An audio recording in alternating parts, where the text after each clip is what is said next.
Welcome to The Stacks, a podcast about books and the people who read them. I'm your host, Tracy Thomas, and it is National Poetry Month. April, hello. Today we are joined by Hala Alyan. Hala is a Palestinian-American writer and poet with a doctorate in clinical psychology. She's got a brand new poetry collection that just released in March. It's called The Moon That Turns You Back. The poems explore the fragmenting effects of war and displacement on individual and collective identity and memory. And she and I talk today about what's going on in Palestine and what it's like to promote a book when there's a genocide happening. We also talk about being a psychologist whose patients read your work, and of course, the many, many books that Hala loves. Hala will be back on Wednesday, April 24th to discuss The January Children by Safia El-Hilo, which is our April book club pick. Quick reminder, everything we talk about on each episode of The Stacks can be found in the link in the show notes. If you like what you hear today, please consider joining the Stacks Pack, which is our community for book lovers over on Patreon. Go to patreon.com/thestacks to join. When you join the Stacks, you earn perks like our bonus episodes, our Discord chat, and our virtual book club meetups. Plus, you get to know that your $5 a month makes it possible for me to make the Stacks every single week. Head to patreon.com/thestacks to join. And here's a shout out to some of our newest members: Alicia Clark, Sweet Tooth, Philip Sumby, Raymond Williams, Anya, Sarah Unra, Lewis Rogers, and Angelina Labella. Thank you all so much for joining, and thank you to the entire Stacks Pack. All right, now it is time for my conversation with Hala Alyan.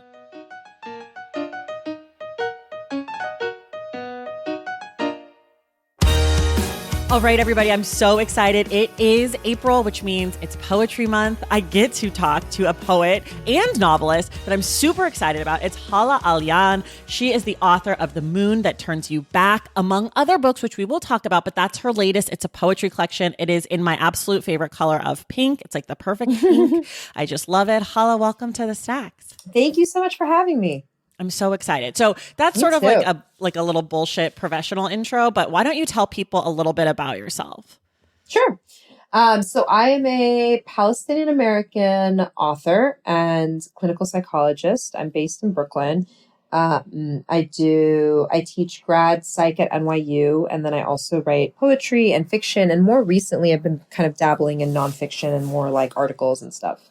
Yeah. I went to NYU, but though not for Did you psychology. really? I was an undergrad at NYU for theater. I'm a Tishy. Oh, you're a Tish. Yeah. Oh my God. Yeah. I know everyone hates us the most hateable school at NYU, but also the best. It invokes a lot of feelings. That is true. But actually, let's be honest, Stern is the most hateable school at NYU. I think that's probably, I probably shouldn't be on record saying any of this as an employee event. I'll say it. You didn't say it. Yeah, exactly. You say it for me.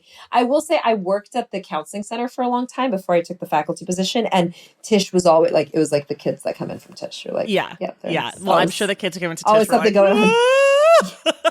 Just like dumping. It was like for research for Strasberg or like it doing was the really method. It was method. I was just going to say it was just method. Yeah. Okay, let's start with the collection. And then I have other questions outside of that. But let's start with the collection. I think the thing that is most interesting to me to think about with the collection, because I think for folks who don't know you, I should give them a little background. Like you said, you're Palestinian American. You've been writing a lot about what's going on in Gaza, about the genocide, and about the violence. And you've been talking a lot publicly about that, but this book came out this month or last month, I guess, when we're recording. Mm-hmm. Yes. And I have to assume you finished it long before or during the events of October 7th. So how has sort of the book coming out after like this sort of extremely public and in the media moment for Palestine, which of course is not new, but is very like prescient when this was done. And these were things you were thinking about prior to. So sort of like, how's that worked out for you? So it's interesting because I would say that actually a lot of there is a, I think of these as like, they're poems that have been written over the course of several years. And so there was like what happened in Gaza in 2021. And so there are poems kind of from that era. So there's already sort of, tragically, like there are already poems about Palestine and poems that touch upon some of these themes. And one of the things that I've done is there are pieces in here that have been published in the last few months in slightly edited forms. So there's like a poem called Naturalize that I think like the ending was slightly tweaked. There's a poem called Revision that my friend Hamid Sinno did like and Josh Begley did like a video and like music, like sound art and whatever too, that was based off of this shorter poem called Political Dialogue that's in the piece, and becomes a revision of that and kind of is more placing that piece in this moment. So that has been interesting. I don't think I've ever done that before, where like I've just like kind of taken poems that are already kind of on their way to the press and just like messed with them. Because they like both apply to the moment and also kind of need a little bit of tweaking. Yeah. But I think having a book out right now in general, truthfully, for so many of us that are like, so like, you know, I think diasporically and also allies, like just so like fixated on what's happening and like really kind of plugged in and trying to do the work of bearing witness and showing up and advocacy and awareness raising and whatnot. Like, I think, you know, I am one of several people in my friend group that's had a book come out in this recent period. And it's a very weird experience, right? Like, it feels like it's not a very celebratory time in general. And so it feels kind of strange to be in that space. And how do you like go around doing book promotion and stuff? Like, how are you personally, I guess, like reconciling, you know, creating art and putting it into the world, which I think is generally a good thing, I like to think, but also like in a time like you're saying where it's kind of hard to be like, yay, buy my book. I mean, I think I'm probably not not probably. I think I'm struggling with how much promotion and like how much marketing and how to use sort of platform and how to use social media. Like, I think it's in a different time, I would probably be posting about it more and posting like reviews and things that come out that I am very like, you know, grateful for. But it does feel like a sort of all eyes on us this moment. And so like, I'm trying to be mindful of like balancing those two things. Yeah, no, that makes so much sense. I mean, we're not going to do our whole time on that, but I think it will come up plenty, especially when we talk at the end of the month about The January Children by Safia Elo, because that is another book about a region that has been, you know, consistently, you know, abused and, you know, in different time periods and and she sort of is reckoning with, I think, similar things that you're reckoning with in your book. Totally. But I want to ask you, you know, I talk a lot about how I'm like not very good at poetry. I know that like poets hate when people say that, but I feel very insecure as a poetry reader. But through this show, I have started reading more poetry and talking with more poets about poems. And I'm starting to like feel a little more confident after like 4 years of doing it. I'm like feeling a little better. And one of the things that I really stuck with me from your collection is your use of different forms and styles in the poems, like the way that they appear on the page. Obviously, you have those like fiction, those like kind of like choose your own adventure poems, interactive fictions. Then you have like I think is it Guzzles? Yeah. You have a bunch of those.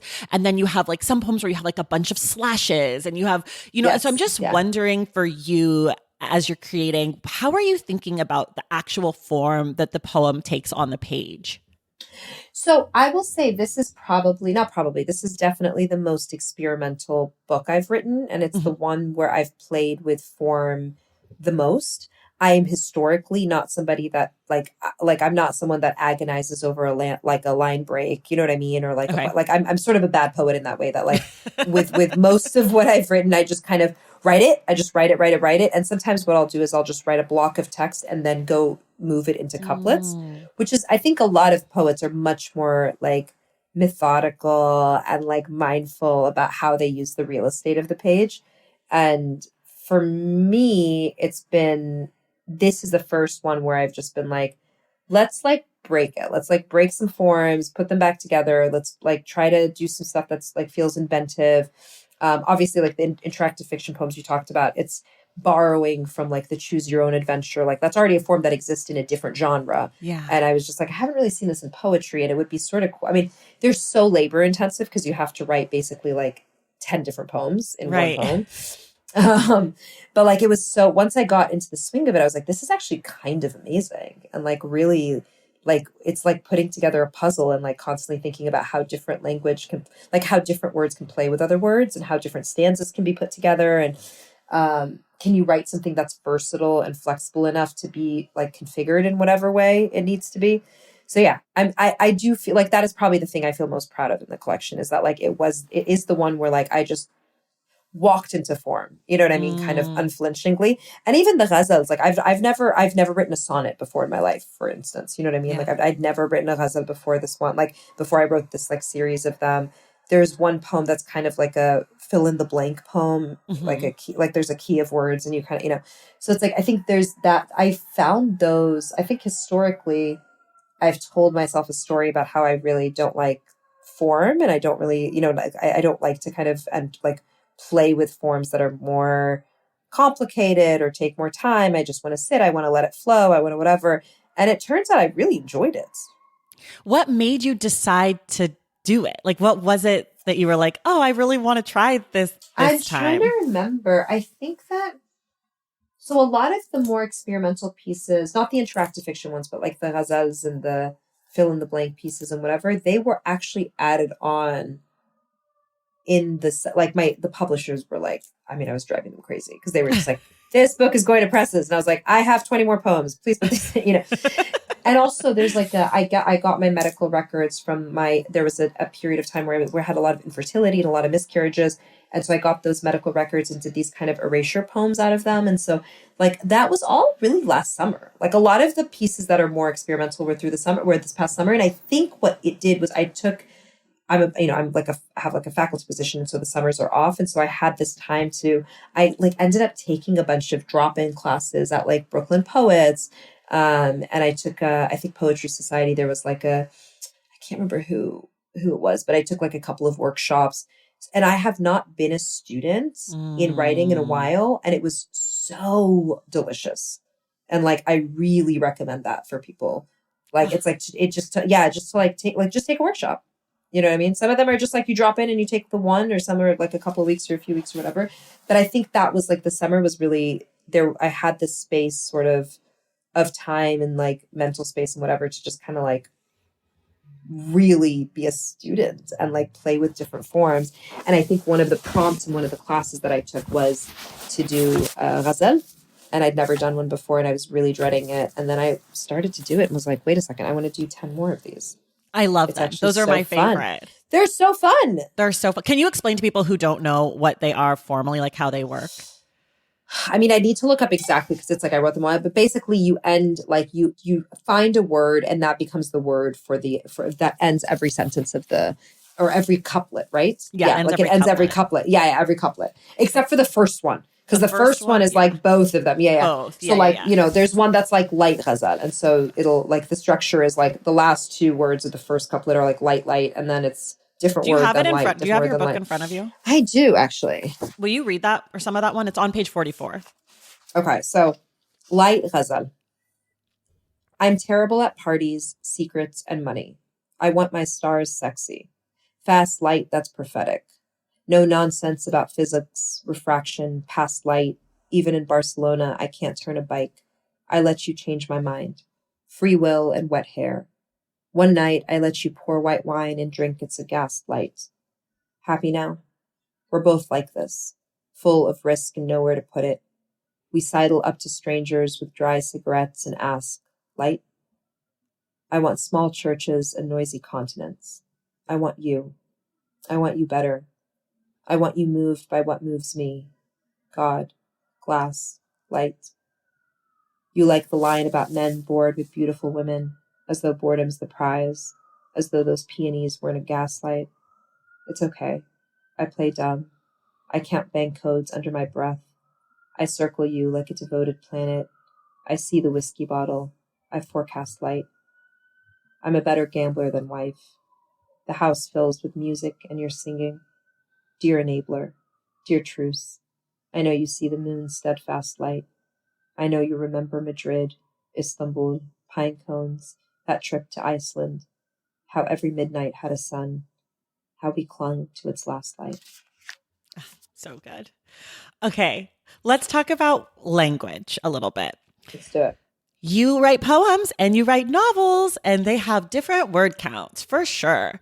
I'm wondering how that is for you. Like, is the challenge of more words more difficult? Is the challenge of less words more difficult? What is interesting to you about writing a novel versus writing a book of poems? Like, how do those Right. things, I guess, serve you as an artist? Like, what do you use Mm. them for? Any and all of those kind of questions? I think there is something in the writing of a poem. How do I put this? I trust my poems more than I trust any other form or any other Hmm. genre of mine.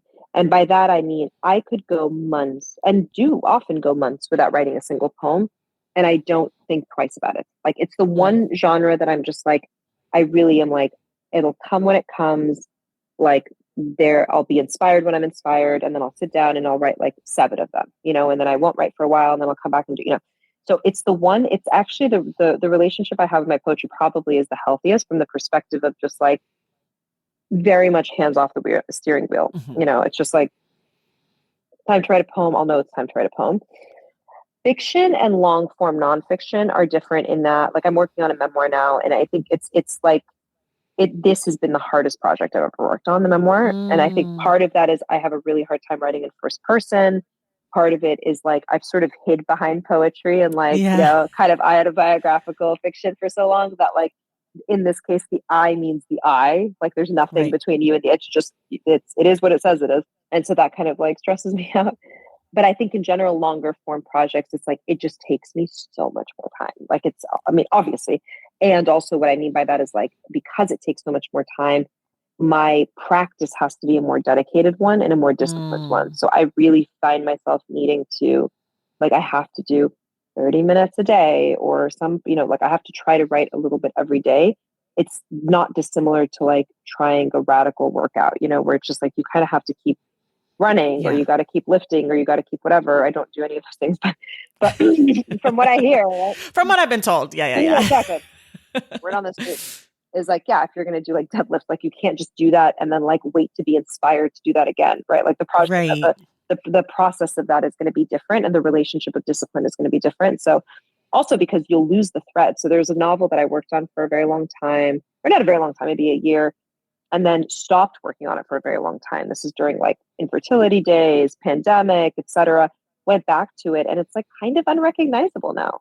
Like now I'm just like, Mm. shit, I think I maybe like these characters might be done with me. Like I don't know that there's a way to revive it. I think there's elements of the story that now I know how to put into a different kind of thing, but it's like you can't just wait to want to come back to something when it's Yeah. longer form. That's so interesting.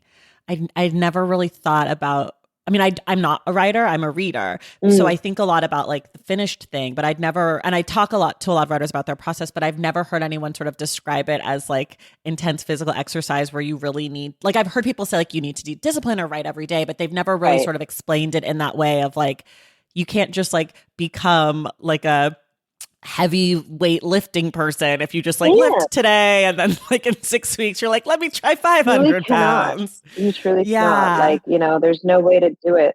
Like it just doesn't work. And I think, I mean, I like also like the coherence of a longer, because poems, I mean, what's interesting about poems is it's like listening to people talk about their dreams or like administering a Rorschach test or something. Like things can seem really disjointed, but then when you're putting together a collection, you're like, oh, this is a snapshot of these years of a person's life. And of course some coherence is going to emerge, and of course some theme is going to emerge, etc. Right.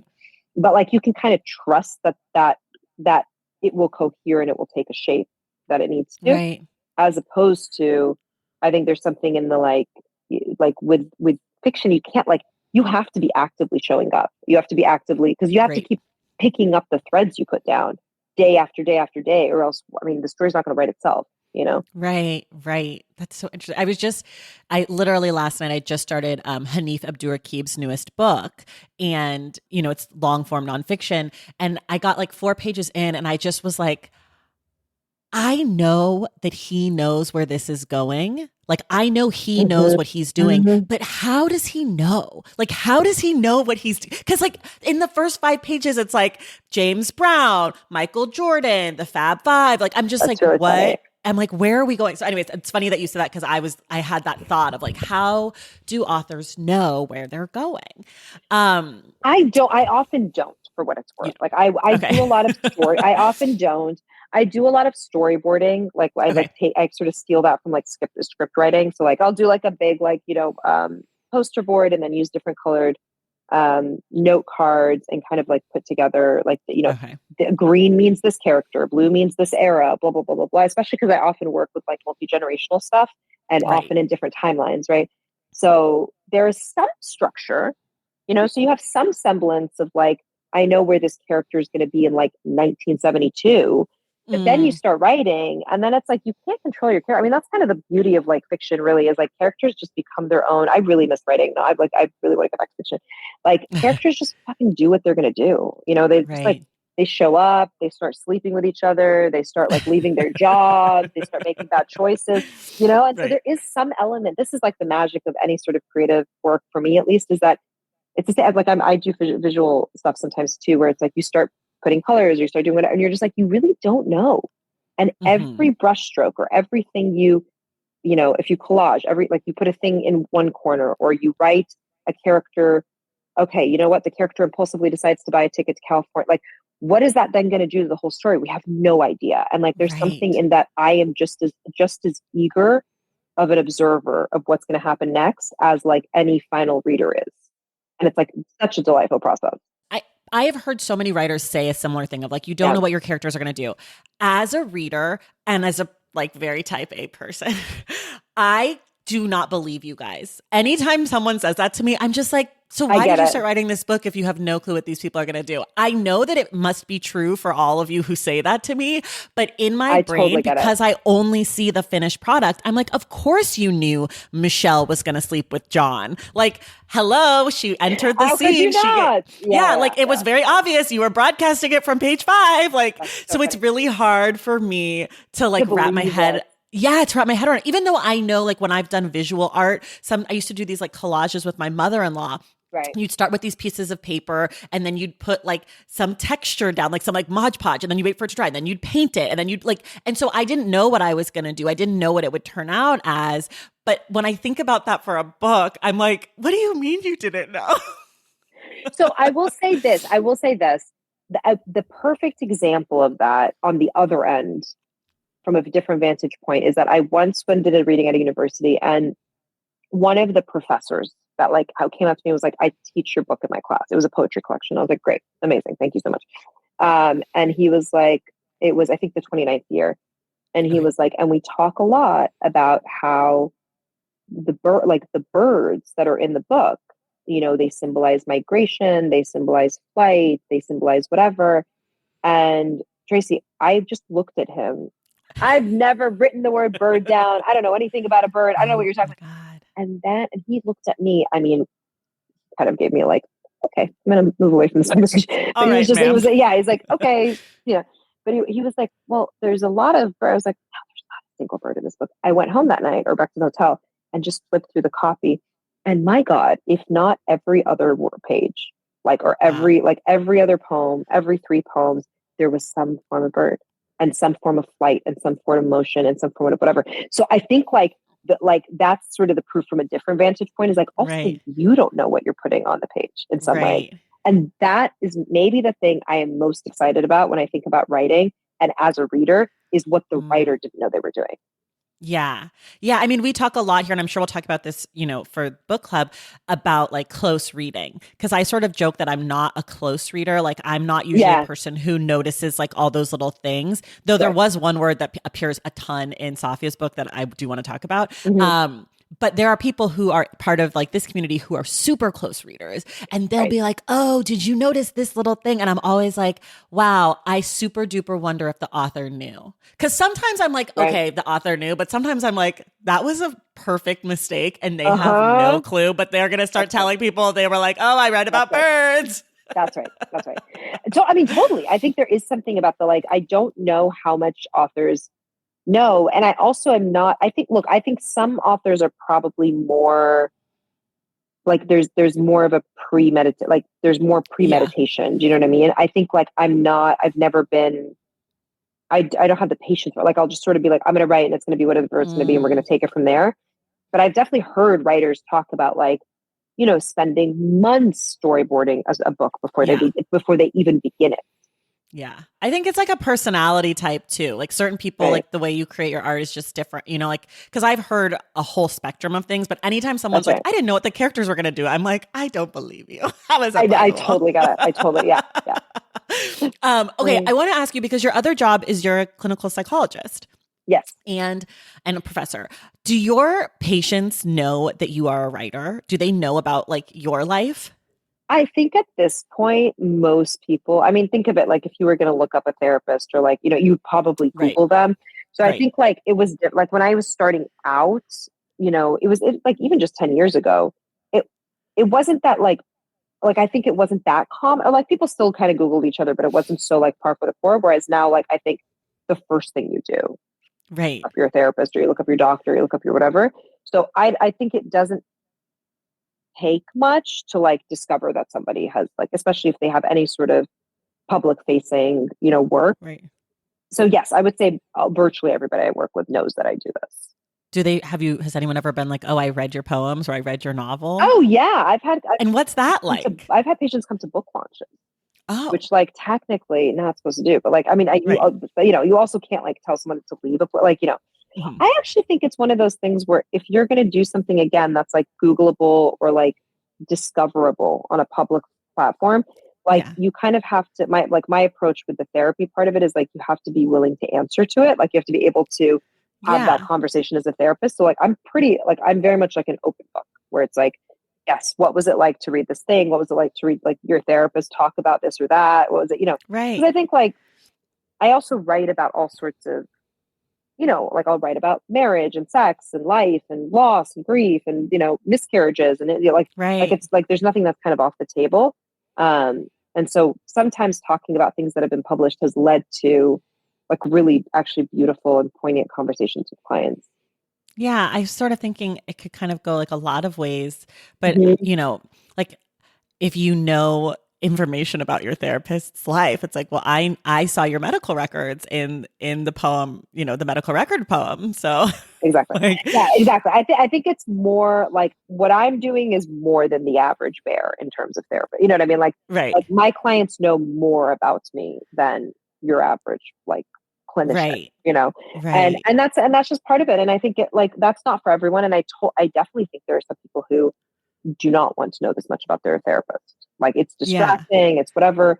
So it's never like I think I'm pretty open. Like when people talk about like, oh, I read a thing or I watched a thing, and we'll have like very open conversations about what it was like, you know. Yeah. And it's only happened a couple of times because I think it's sort of like a self-selected group. Like if somebody, if you were to Google a therapist and see that that therapist is also an actor, right, or is Yeah. also a musician or whatever, like if that's not what you're looking for, or something about that makes you uncomfortable, you're probably not going to pursue. Right. Right. So it's like the people that come in, by the time they come in the door, they've probably already done a little bit of like Research recon. and they feel Yeah. like it's a good fit. Yeah, it's just so interesting thinking about like cuz as I was reading this I was like she's got students, she's got patients Yeah, it's like all just out there. I mean, it's all out there. It's like it's, Yeah. it's actually kind of lovely in a weird way because there's no. I think I spent my youth being very. I'm only thinking about this now, actually. That I think I spent my youth, like my childhood and my like adolescence. I was like very a sort of a pathological liar, to be honest, Oh. and like was kind of just like was always sort of very secretive and would like tell half Mm. truths and whatever. Mhm. There's something kind of beautiful about kind of having arrived at an adulthood where it's just sort of like everything's in the open, everything is like fodder, everything can be discussed, everything can be written about. Yeah. Yeah. Yeah. I want to talk about your piece in the New York Times. I think it was an audio essay about like auditioning for empathy. I Mm. read it. I didn't listen to it, but so I can't remember. Was it? I think it was an audio It was piece, both. right? It was both. It was Okay. like they're I they're read like the yeah transcript. they turned it into yeah like they Okay. like turned Okay. it into an audio thing as well. Would you just talk about this idea of like auditioning for empathy? I found it to be really interesting and I sort of am just curious to hear you kind of talk a little bit about it. Yeah, of course. I mean, I think like, the groups of people that have to audition for empathy are often the groups of people that have like experienced profound levels of dehumanization. And so Mhm. in this moment on this topic, it was related to obviously Palestinians.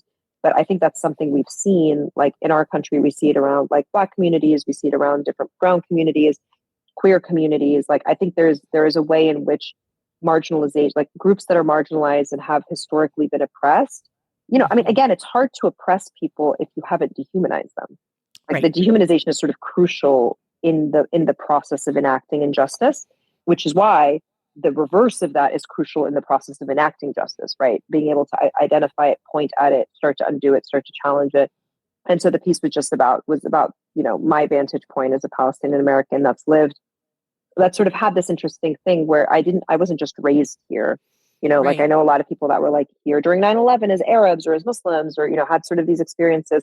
I was in Beirut during that time. I was in Lebanon, and I spent the first 4 years of my life in Kuwait, and then like the Midwest, and then middle and high school and college was in different parts of the Arab world, and then came back for grad school. So like I've Right. had the experience of inhabiting an identity that like was like a non-negotiable one in a lot of places, and then coming as an adult essentially here where it was suddenly like challenged and questioned and like demoted. You know what I mean? So like I think that like it's kind of writing about what it's like to watch Palestinians kind of have to constantly sort of sing for their supper, so to speak, or Right. sing for empathy, or try to get like, just kind of like, In the piece, you talk about how people like at your book events or, would be like, oh, you really humanized like the Palestinian, yeah, whatever.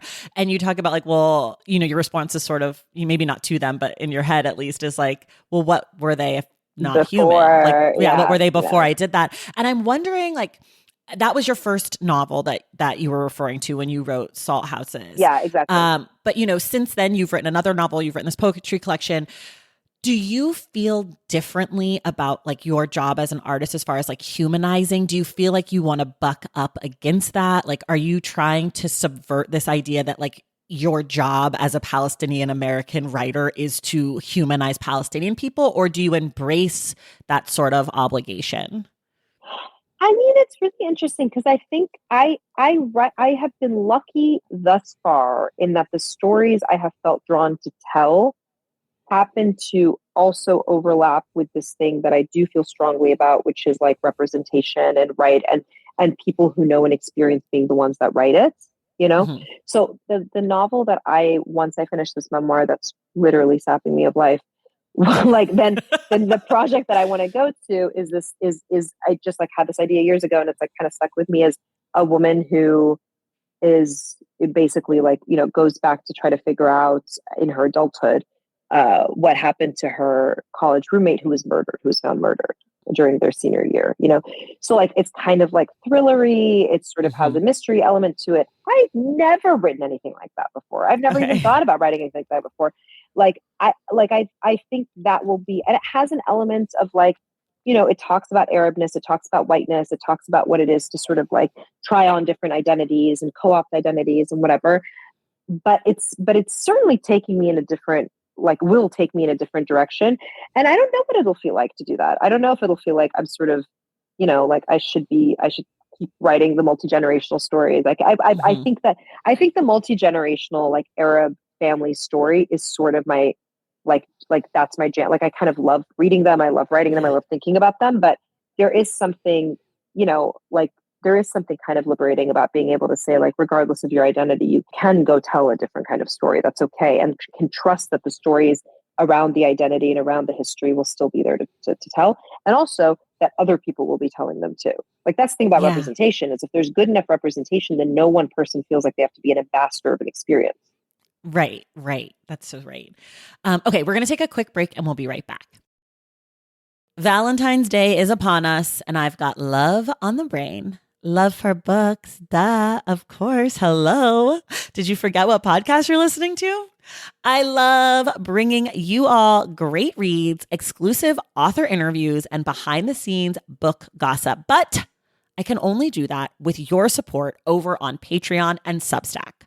Our Stacks Patreon community, also known as the Stacks Pack, is where you can go for book club meetups, a private, very active Discord, and a year-long mega reading challenge to help you achieve all your reading goals. Plus, you also get that monthly bonus episode. Now, over on the Substack, you can subscribe to my newsletter, Unstacked, where I keep the book conversations going. I also give you a healthy dose of sports and pop culture. Definitely some hot takes happening over there. And again, that bonus episode.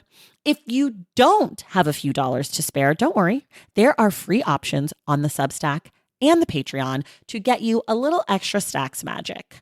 Making this podcast is a total team effort, and by supporting my Patreon and my Substack, you allow me to support my amazing team that makes the show possible every single week. So if you or your friends are looking to meet other book lovers and support this indie podcast, come hang out with me on Patreon, Substack, or both. I would love to have you. And since we're talking about love, you can gift subscriptions to the Patreon and the Substack for that special reader in your life. For the Stacks Pack, head to patreon.com/thestacks. And for the newsletter, head to tracythomas.substack.com. And also, there are links to both in the show notes. Okay, see you in the Stacks. Okay, we're back. I didn't prep you for this. And I know that you have a little bit of a fever, so don't yell at me, but you're going to have to use your brain a little bit. Okay. Love it. I love it. Don't fight me. This is called Ask the Stacks. People write in and they ask for book recommendations. Okay. They email askthestacks@thestackspodcast.com. Send your in people because we're running low. This one comes from Melissa and she says, I love books that show a great appreciation for cities. Books set in places like New York City, Chicago, and most especially Los Angeles, where the city plays a major role. Those books are always fun for me. They can be nonfiction like The Devil in the White City or fiction like a recent read, American Mermaid. Just give me some description of the architecture or action on the city streets or a moment in the city's history, including present day, and I'm a happy reader. Do you have any books that stood out to you where the city setting really came alive? So the first thing that came to my head was nonfiction, which is a book called People Who Eat Darkness by Richard Lloyd Perry. It's a true crime book, and it's about a murder of like a white girl in Japan. And it's in this one neighborhood in Japan that I actually read the book while on my trip to Japan, and it turned out our hotel was in that neighborhood. So like this book is like very seared into my brain. Like we went past the police station they talk about. Oh, wow. Yeah, it was really great. So that's my first one. You only have to do one, Hala. I'm going to do three. My second one is a book. Okay. Go ahead. No. Go ahead. I was just going to say that the one that's coming up is Sabrina and Karina. I don't know if you've read it, by Kelly Pardo Enston. It's like they're short stories, and the protagonists are mostly like women and femmes, and it's like a lot of Latinas, often of indigenous descent, within the West and the Southwest. And so it's really like that landscape, that part of the country, that like the relationship between the land and like the stories that unfold is incredibly salient in that. Yeah. Oh, I love that. Okay. I have two more. My two, just all of mine are nonfiction. Sorry. I am who I am. One is a book that comes out later this month, later in April. It's called Everest Inc. And it's about Mount Everest. I know that's not a city, but you really get a sense of the mountain and the people climbing it. And it just feels so like site specific. There are some issues with the book as far as how the Sherpa people are talked about. Not great, but it's a very interesting, well-researched book that as a kind of discerning reader, I was able to be like, okay, the author's getting in my way here, but it's not, right. Like sometimes you can do that a little bit. It just feels like a little dated Sherpa representation. Okay. Don't love. And then my third book, which I haven't finished yet, I just said I was in the throes of reading, is the new Hanif book. It's all about Columbus, Ohio, and it's called There's Always This Year. I'm so excited to read that book. I'm 20 pages in and I'm like so excited. I'm a big basketball fan. The book is like his book about basketball, but also it's about home, and he's from Columbus, and he writes so well about everything that I have to imagine he's going to write beautifully about the place that he loves so much. Question. Yes. If you know nothing about basketball and are completely unmoved by it, will you still like this book? So I have heard from people who have finished it who do not care about sports or basketball at all, and they love it. Like they're like, what he's writing. I mean, I think all his books are sort of like that. Like he's also just brilliance. He's just brilliant. I mean, yeah, like when you're that level good, it's sort of like, oh, I'm writing about like this specific thing that no one's ever heard of. But if you're good, you'll make us hear and care. So those are our recommendations, folks. And Melissa, if you read any of those, let us know what you think. And everyone else, email askthestacks@thestackspodcast.com. So send us your recommendations. Or questions. We have things to recommend. All right. Now it's time for you to talk about the books of your life. 2 books you love, 1 book you hate. I love The Vanishing. So I'm just going to go in the last year. Okay. Because otherwise I'm going to get overwhelmed. In the last year, I loved Bliss and Sorrow. Okay. And I loved The Vanishing Half. And a book that I hated. I mean, I don't know that I don't. You could go further back than the last year if you want to do a book you hate, so you don't have to worry about. I've never been able to get through a single Ernest Hemingway book. Oh, me neither. Which has always made me feel like a bad reader. Because I just don't, I'm very unmoved by that. Mm-hmm. I think that's fair. Yeah. What kind of reader are you? I love reading. I am very voracious sometimes. And that it's usually actually a good marker of how well I'm doing in my life is whether I'm reading actively or not. So if I haven't read in a while, it's things aren't going great. I'm a very fast reader.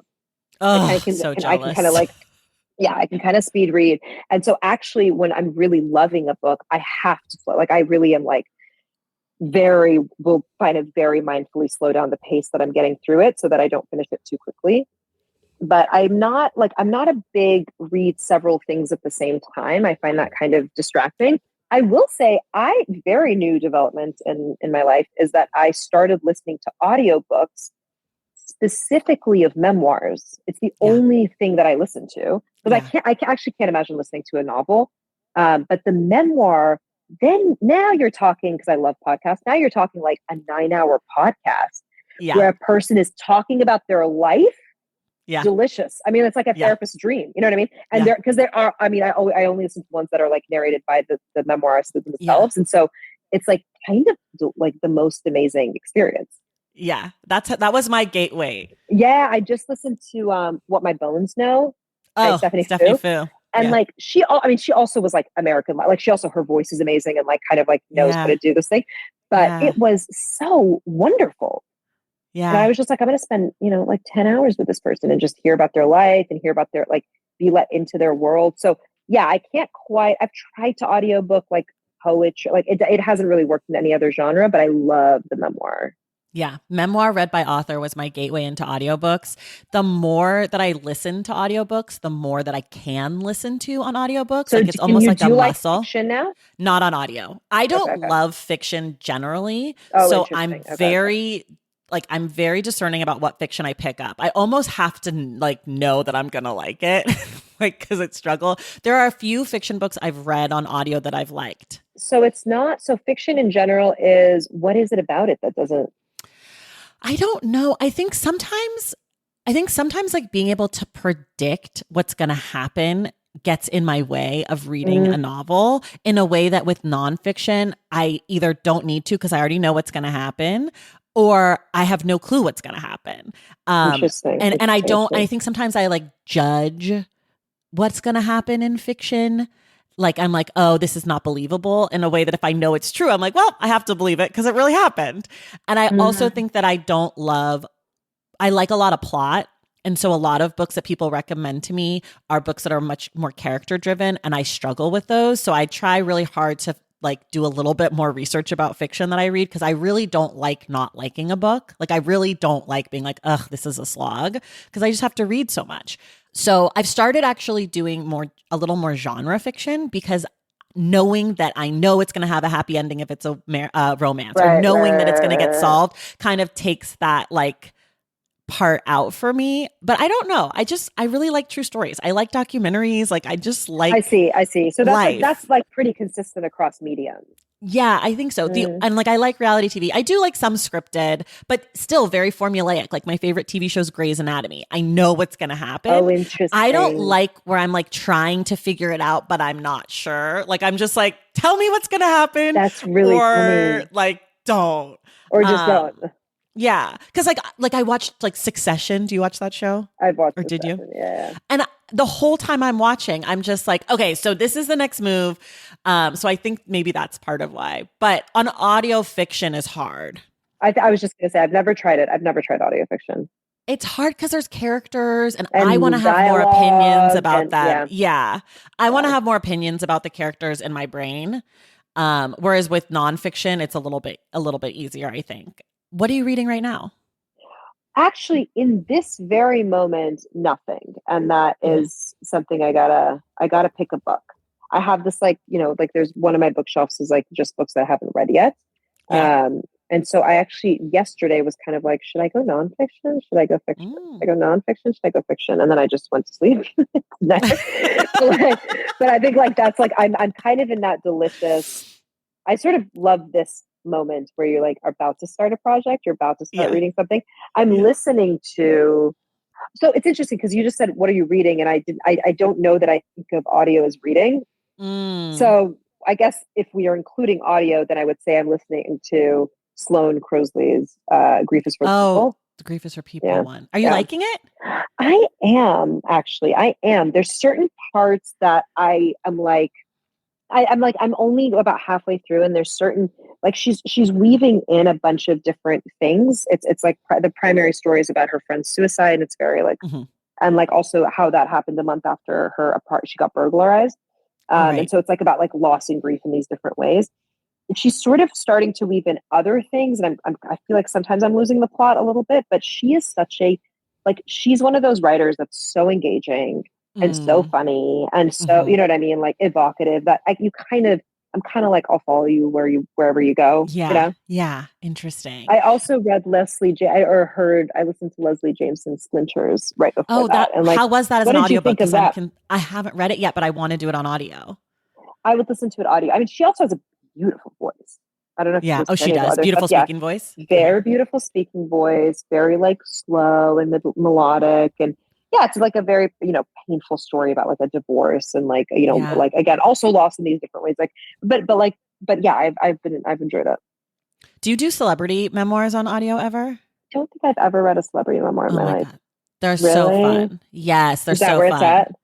I mean, that's what, like, for me, a lot of times audiobooks end up being like something that I'm reading when I'm doing dishes or folding laundry and like kind of just like want a little Mm-hmm. break. And I like celebrity culture. I'm very into it. So like it's Yes. like Britney Spears' memoir is so much fun on audio. Mariah Carey's memoir is so much fun on audio. But like sometimes I'll pick up one that I'm not that interested in. Like Demi Moore was not excited about it, but someone told me it was good and it was like great. Was it And I knew good? nothing about her. And I Really? was like really into it. Yeah. I just think they're fun. Viola Davis's is great. I've heard Sinead O'Connor's is fantastic. That's like the next one I'm gonna do. Um, Huh. but yeah, I sort of like them on audio, and they almost always read their own, obviously, because they're famous. So that yeah, I really had I was thinking of listening to I'm Glad My Mom Died. Oh yeah, that's great on Was audio. it Trevor good? Noah's is great on audio. Yeah, yeah. Interesting. Trevor Okay. Noah's is that was my first ever real audiobook, and it is a perfect gateway audiobook. Okay. So then I need to. Okay. All right. Yeah, This feels it's a good one. Yeah, good. there you go. There's some recs. Okay, how do you pick the next thing you're going to read? Like, what will you do? Do you have like a list going? Do you take recommendations from your friends or family? Is it just you look at your shelf and feel the vibes? I think I look at the shelf and feel the vibes. I'm just like, am I looking to be sad? Am I looking to be devastated? I like how those are the two options: sad or Yeah, devastated. Am I, that's you know me. what I mean? Like I'm looking, where am I at right now? I have a lot of nonfiction, like a lot of like historical nonfiction that I really, really should get to because I feel like I gotta like learn more about this world. There's so Yeah. much I don't know, but it's always like, I have a toddler. Like I'm always so tired at the end of the day that I'm Hmm. just like, just Hmm. give me something I can sink into. Hmm. But yes, I do. I like follow a lot of like Instagram accounts that like center like reading and write. So like I will often like keep kind of a running list going.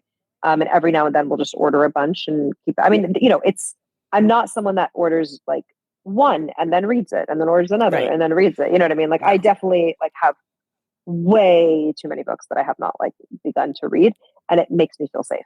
Actually, I can relate. I have so many books that I've never read and many that I never will read likely, but I need them all around me at all exactly. That's times, right. just in That's right. case. Just That's in right. case. That's right. Like I don't read horror. I'm Mm. terrified of horror. I can't do it. But I have like 12 horror books, just like in case I get like weird with myself. I don't know. That's so funny. Like in case I change at It's so the right funny you say point. that because I very recently read, God, now I'm not going to remember what it was. It was like The Guest or something. The Quiet Tenant, and it was Okay. by this like a Clémence Michalon. I think she's French. And I've not read a book like it's about like a serial killer, and I've not read a book like this maybe in my life. Certainly not since I was like a teenager. And it just, I don't know what it was. Something was calling for like some like just gore, and it was excellent. Oh, wow. I love that. Yeah. I love that. Okay. What's a book that you love to recommend to people? I love to recommend, I mean, I'm a big, like for poetry, I love Mahmoud Darwish. I think that's like a very stereotypical thing for like a Palestinian to say, but I really do. I think like his writing is really beautiful. It's so tragic to me that I can't read it. Like I speak Arabic, but I can't read or write it really. Like I'm like a second grader. Do you have an ideal reading setup, like a time of day, a location, snacks or beverages, temperature, music? Kind of what's the perfect reading? No music. I'm actually where I'm sitting right now is like this monstrously big daybed in my living room that really is not a great decor choice, but is just so comfortable, and I sleep in it because it's like right next to my daughter's bedroom, so I sleep in it all the time, just like because I pass out here. And it's very comfortable, and there's a ton of pillows and like a lot of blankets nearby.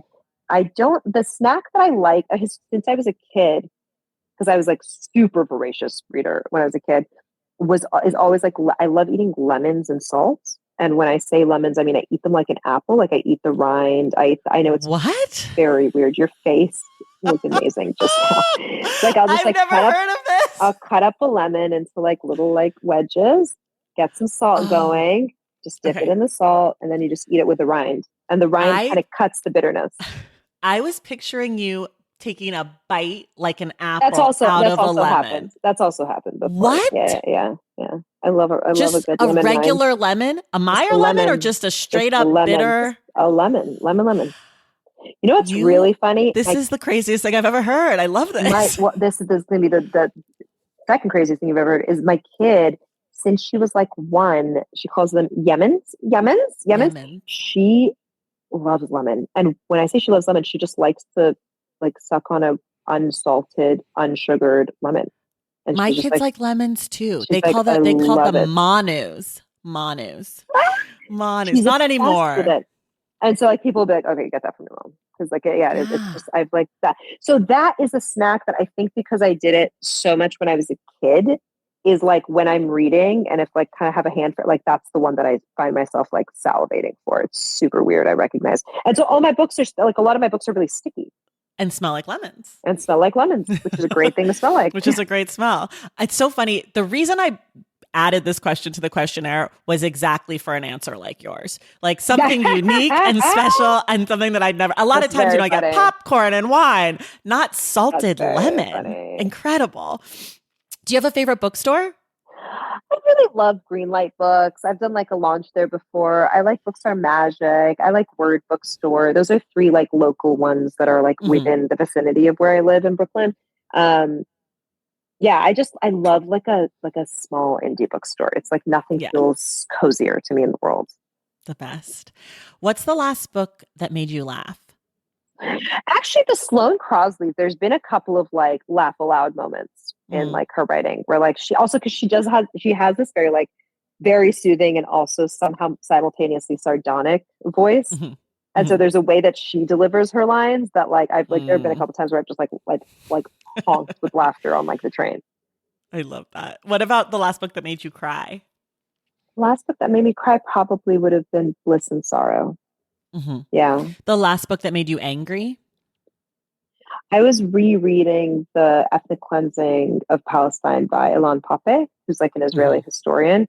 And just, like in the last few months. And that was making me angry.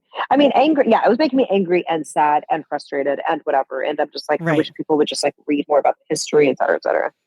Yeah. What about the last book where you felt like you learned a lot? I think actually that book probably, because I think I'd like read it kind of in a cursory fashion years and years ago because I was like, I should know this stuff, like I should read this. And reading it now against the backdrop of everything that's happening was like the stakes are so different. And it like really was like, oh my God, this has been ongoing for like 3/4 of a century. Like Right. I was like really seeing it, and also kind of seeing there's a lot of like, I mean, this isn't so much in the book, but I've also been like looking at imagery from the late 40s and like how much it mimics the imagery that's coming out now. And it's just like really heart wrenching. Yeah. Yeah.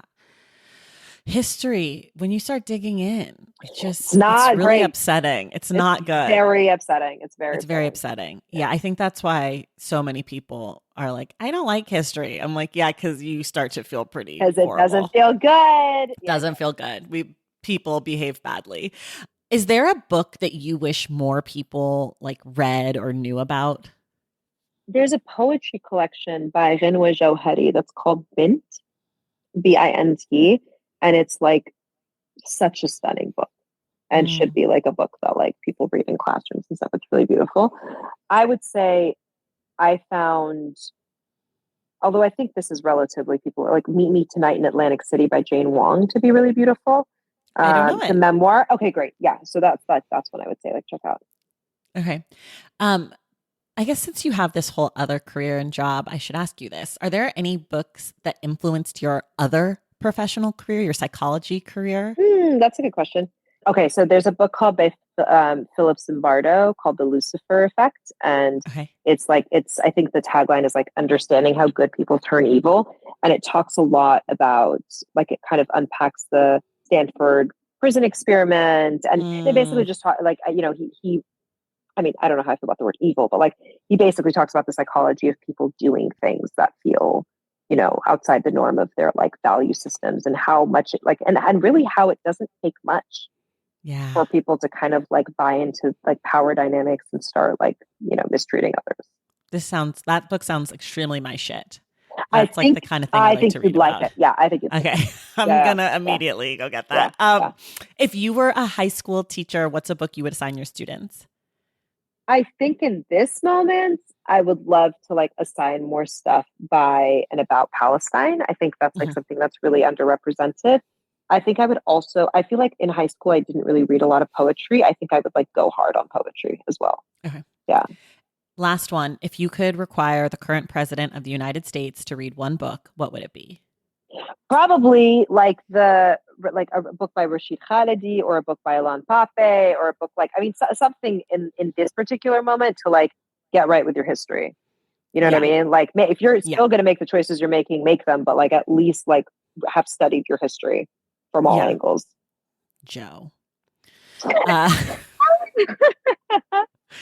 I got big energy for Joe these days. This has been a conversation with Hala Alyan. Her new book is The Moon That Turns You Back. She will be back with us April 24th. We're discussing the January children. I'm so excited.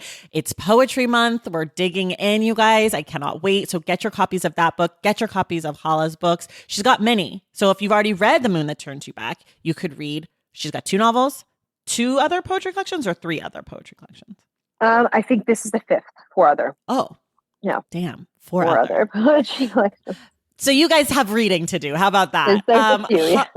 There's plenty of time. Hala, thank you so much for being here. Thank you so much for having me. This was wonderful. And everyone else, we will see you in the stacks.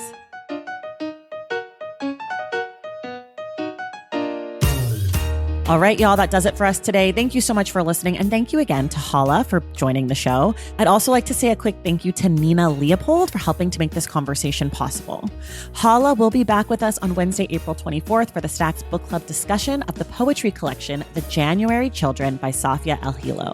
If you love this show and you want inside access to it, head to patreon.com/thestacks to join the Stacks Pack. If you're interested in more of my hot takes, go to tracythomas.substack.com and subscribe to Unstacked. Make sure you're subscribed to The Stacks wherever you listen to your podcasts. And if you're listening through Apple Podcasts or Spotify, be sure to leave us a rating and a review.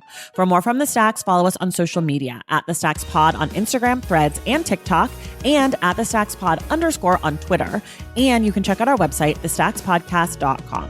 This episode of The Stacks was edited by Christian Duenas with production assistance from Lauren Tyree. Our graphic designer is Robin McCrite, and our theme music is from Tagira Gis. The Stacks is created and produced by me, Tracy Thomas.